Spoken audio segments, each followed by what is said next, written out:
The United States men's national team will play their first match in the 2024 Summer Olympics against no one less than the host nation, France.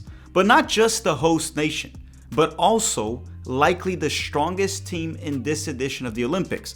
By that I mean, men's soccer Olympics. France is probably the strongest team. So could the United States pull a result? Will we witness a massacre? Will Napoleon be watching? Could France possibly surrender? We're going to be discussing all of that. Hi, if you're new here, I'm Filippo, and welcome to Tactical Manager TV, and welcome to the United States versus France Men's Soccer Olympic Preview. This is how it's going to go. First, we're going to be going through when and where to watch this game. Then I'm going to dive into the projected starting 11 for the United States men's national team. After that, we're going to quickly go through France. And then lastly, I'm going to be giving you my final thoughts. Now listen, we're going to learn more and more about all the teams in this Olympics as it goes on. It's very tough to predict what will happen because we don't really have a lot of data on how these teams play, which players were released or not. Even though we can see the roster, some of these players, we don't have a lot of data on them. It's a U23 tournament where the teams usually don't take their best players. We don't know much about the coaches, so I'm going to do my best. And as the great YouTube host that I am right now obligated to beg you for likes, because that's what the best hosts on YouTube do. The world-class hosts, they beg for likes. So right now, I am begging you to hit the like button. But before we start, I would like to beg for one more thing. I want to ask the US Soccer social media team to change the artwork that they're using for the Olympics. In soccer, obviously. It quite literally looks like a funeral ceremony artwork. Every time they post it, it seems like the player in the picture or in the artwork has passed away.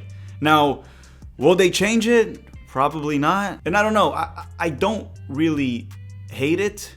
It's just funny and weird at the same time.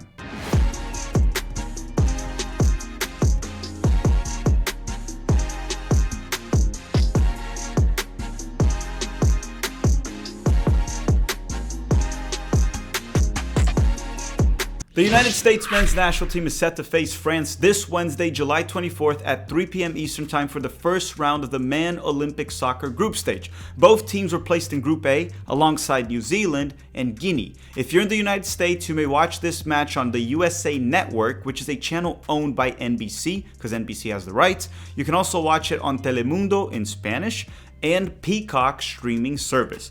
We will also be doing a live watch along here on YouTube at Tactical Manager TV. Feel free to join. It'll be fun, I promise. And if it's not fun, you will be entitled to a full refund, even though it's free. So you're not really gonna get anything back. But hey, you might as well join us. Now let's talk about the current US men's national team. Now I'm not gonna dive into the entire roster. We already did a stream and a video already doing all of that. I'm gonna go to the news if there's any injury updates and the projected starting 11. And at the time of this recording, we do not have any injuries reported from the 18-man roster that the US men's national team has brought for the Olympics. And here's one thing that we do know, that the United States did play a friendly against Spain's Olympic team, which ended 1-1. That's not bad. That's actually really good. Spain made it to the final in the last Olympics. They're always competitive. But then again, these Olympic games are kind of wild and tough to predict, with the info and the data and a lot of these teams just isn't there. So this is a good result that we tied Spain, but take it with a grain of salt, or just take it with a lot of salt, like a lot of salt. With that said, what is the expected starting 11 that the United States will put out to face France? And I think we're probably going to go with a 4-3-3. I could be wrong, but that's what I think that Marko Mitrovic will put out to face France, with Patrick Schulte from the Columbus Crew on goal. Now, if he goes with Gabriel Slonina, I'm fine with that as well, but I think he's going to go with Patrick Schulte, and that's what I would do. Now, the right back will probably be Herrio from the Philadelphia Union, and the left back, I'm expecting it to be John Tolkin from the New York Red Bulls, with Caleb Wiley being the backup, the player that plays for Atlanta United and just got a move to Chelsea in England. Now, the two center backs, those are easy. It's going to be Walker Zimmerman and Miles Robinson, the two overage players that they brought to the Olympics out of the three, right? They also brought Jordi Mihailovic, but Walker Zimmerman from Nashville and Miles Robinson from FC Cincinnati, they will 100% start unless they are injured. Now, the three-man midfield will probably be Tanner Tessman, that at the time of this recording, he is still a Venezia player, Gianluca Busio, that's also a Venezia player, and Jordi Mihailovic, that plays in Major League Soccer. He did play in the Eredivisie, the Dutch league, but he came back home to Major League Soccer, to MLS. So Mihailovic will probably be more of the playmaker, Busio more of the 8, and Tanner Tessman more of the 6. Now, the right winger is likely going to be Taylor Booth, that plays for Utrecht, and the left winger, I'm expecting it to be Kevin Paredes from Wolfsburg. Now, the center forward, I am not sure. You would expect it to be Duncan Maguire from Orlando City, which I hope it's not Duncan. I don't know. It could just be me being very whiny about this. I just don't rate this player. I've seen a lot of games when he's playing for Orlando. I don't think he's good. However, he is the only true 9 that we're bringing. But there is a possibility that maybe we'll see Paxton Aronson play as a false 9. Hopefully. I don't know. It's probably going to be Duncan Maguire starting. I would say the center forward and right back positions, alongside with the depth of this roster, the bench, they are my main concerns. Everywhere else, we are fairly competitive for the Olympics. The center backs, the left back, the goalkeeper. I think the wingers are fine too, with Taylor Booth and with Kevin Paredes. The midfield should do all right also. Tanner Tessman and Busio. I'm actually looking forward to seeing how much Tanner Tessman and Busio have developed in the second division of Italy. But we'll see. We'll see. That starting 11 is not horrendous. Outside of the right back and the center forward, it's not terrible. My only concerns are, where will the goals come from, right? That's one concern. And two, is the playmaking ability of Mihailovic. I don't think he's that good of a playmaker, so that's a bit of a concern. That's why I wanted someone like Diego Luna, or maybe an overage player, maybe even try to force Malik Tillman to come talk to PSV. Regardless, those are the two big concerns, the right back position and the shot creation. Like, how many opportunities can this team actually create, and where will the goals come from? With that said, before we talk about France, a quick word from the sponsor of this video, Underdog Fantasy. If you want to play, the link is in the description of this video. And we also post our picks on X and Instagram, so you can follow us there if you want to. And we'll be back in a minute, okay? Don't go anywhere. We'll be back in a minute. Underdog Fantasy is a fun game to play prior to any soccer match, or basketball, football as well. You know, it just adds an extra excitement to the game. In this summer, I will be playing Underdog Fantasy during the Copa America and Euros. You can download the app by using the link in the description of this video and use the promo code TMTV. Yes, please, don't forget to use the code. And let me tell you why. Sign up with the code TMTV to claim your special pick plus a first-time deposit offer up to $250 in bonus cash. The game I mainly play is called Pick'em. I just click on it, scroll to the soccer section, and pick a player for the specific match and select the stats that I believe will be lower or higher. It's very easy to play, but be smart about it because it's not that easy to win.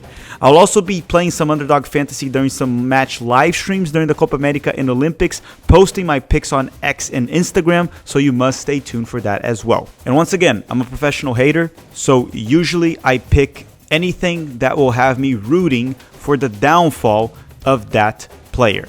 With that said, once again, thank you Underdog Fantasy for sponsoring the channel. The link to play is in the description of this video, and the promo code once again is TMTV. Thank you, Underdog Fantasy. Okay, we are back. And since I am the Frenchiest French man to ever French in the entire world, let's talk about France. Okay, so France, the host nation, makes it to the Olympics with one goal: to win the gold medal. They even tried to get Mbappe to come to the Olympics. Their president, that has that weird name that sounds like a Pokemon, was even begging Mbappe to play. But lucky for us, Real Madrid didn't give a crap and didn't release Mbappe. Led by Thierry Henry, the legendary Thierry Henry as a head coach. Legendary player, not a legendary coach. As a matter of fact, Henry is seen as a bad coach. Regardless, he has brought a very strong roster with some very good players. Let me name a few for you. For starters, I must point out to Michael Olise is there, right? The 22-year-old winger that played for Crystal Palace last season and just signed with Bayern, which, by the way, Bayern paid over $50 million for him. He's a fantastic player. Manu Kone from Borussia Mönchengladbach, Cherki from Lyon are also two notable names in that midfield. They also did bring Lacazette. That is a name that many of you should be familiar with. The experienced forward was brought in as one of the overage players, the former Arsenal player that currently plays for Lyon in France. Warren Zaïre-Emery from PSG is age eligible, but he will not play in the Olympics. That's a big name that's missing, alongside with the 18-year-old center back Yoro that just signed with Manchester United. So those two will not be playing. At least Henry, as I said before, is seen as a bad coach, or at least he has been a bad coach so far in his career, which I guess gives us some chance of winning. Like, there's a slight chance we could win. I don't know how good Marko Mitrovic is, the Olympic coach. We're going to find out during the Olympics. But again, regardless of Thierry Henry, playing at home with the players they're bringing, France are among the favorites to win the gold medal. Okay, so what are my thoughts in regards to this game? First and foremost, if the United States can pull a draw, it would be fantastic. It'll set the tone for this team in the Olympics, and it'll make us believe that we could fight for a medal. We have to look competitive. Now, I have a few concerns about how we're going to match up with France. We should play back. We should sit back, soak up pressure, and try to hit them in transition. We should not try to play out of the back. Our goalkeepers, Patrick Schulte and Gabriel Sonina, are okay with their feet. Herrio is not that good, so we're not going to try to play out of the back with that right back. John Token is also not super technical. Miles Robinson and Walker Zimmerman can also not play on the ball. They're not ball-playing defenders, so we shouldn't try to play out of the back. Go route one football, play ugly, try to hit them in transition with Taylor Booth and Kevin Paredes down the flanks. And be careful, because this French team is very good. They're very technical, very athletic, very fast. They're great players.